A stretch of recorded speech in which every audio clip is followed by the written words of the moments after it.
It's been 14 years of Youth Alliance existing, and I feel in a world where more and more we are obsessed with solutions that can quickly scale based on technology, based on the same distribution network, I feel sustaining this kind of work, which is only and only based on social capital, relationships that we build, and self-reflectivity. It's been very slow. It's been away from all limelight. It's like working under the soil and building roots. So we have stayed on that. So first of all, I pat our back, the team's back, all of the people who have supported us. I really am grateful to them for continuing to support us. We have had different phases, but it's been individuals who believed in us, who trusted us, who became friends, who were willing to accompany us in our journey, who have really built the support system, the resources needed to do this work. So we are at a completion of another wonderful year at Youth Alliance in 2025. This year has been particularly interesting and challenging. One of the key highlights was nurturing new leadership for the flagship programs, initiatory programs that we have, Gramya Manthan and Arthashastra. We did 4 editions in 3 different regions in India, and with a cohort of about 25 to 30 each time, and all led by and held by the younger people in the team who have been nurtured over the last 2 to 3 years. That's been very, very interesting, insightful, and also very, very reinforcing for us as a team. As we look forward to 2026 and beyond, we are looking to sustain these. I think the program Arthashastra is capturing a very important context of the tension between ecology and economics, and how we need to reimagine and work with our current economy so that we can sustain life on the planet. Similarly, the program Gramya Manthan has been really about rural-urban divide, and really how the samaj, the social fabric, is transforming because of various reasons, and the community fabric is actually breaking down, where we no longer relate to each other in the same way as the last generation. So how do we continue to conserve our humanness and community as we go forward, as life and mobility and technology enter our life more and more? How do we continue to do that? That's a very key thing that we go to rural communities to learn from. Another very, very key highlight was the completion of the 2-year journey.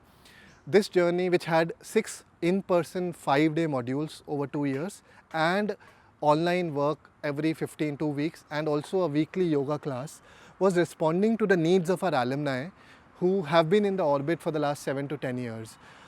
We started with 22, completed with 17 people. Again, diverse cohort of people working across different sectors, and mostly in the age group of late 20s to mid 40s.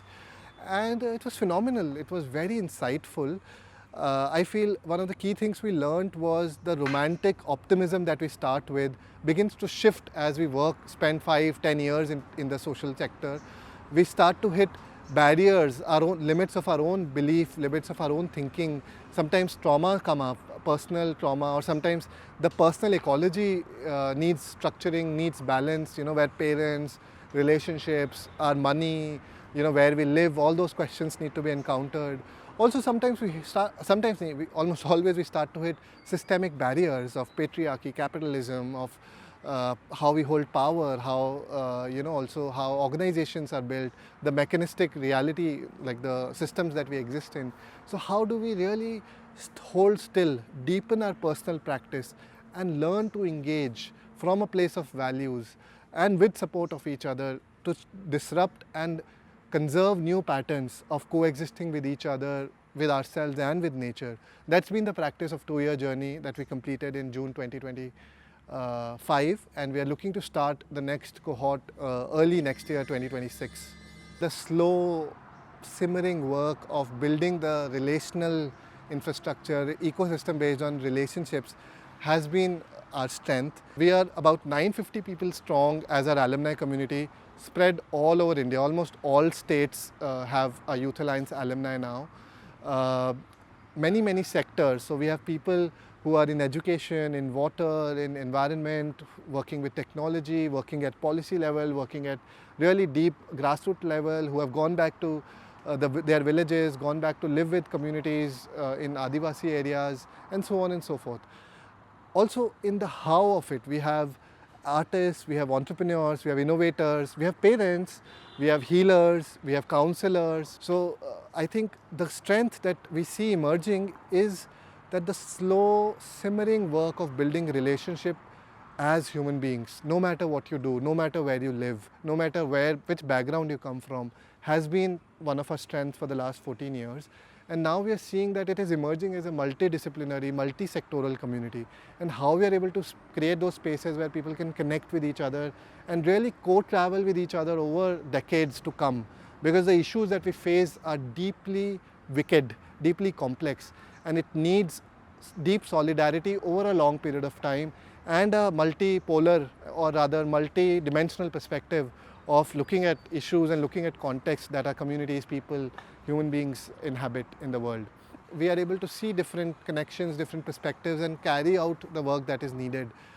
Which is again the work of building ecosystem based on relationships. So my invitation to you would be to see this as an important part, along with all genres of work that exist today, and really support and invest in building leadership, preparing our young people to be able to respond to the challenging times that we live in.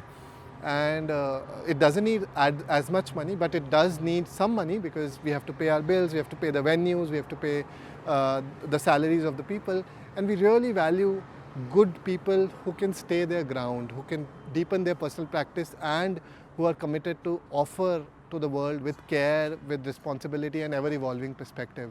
So that's been our journey, and my invitation would be for you to come and see our work. I feel that's the best thing, to come experience, be part of some cohort, be part of our 2-day, 3-day processes that we do, and we hope to do more of those for people who have been accompanying us in this journey. But all in all, I've been very, very grateful for the support that has come and also that would come in the years to come. Thank you.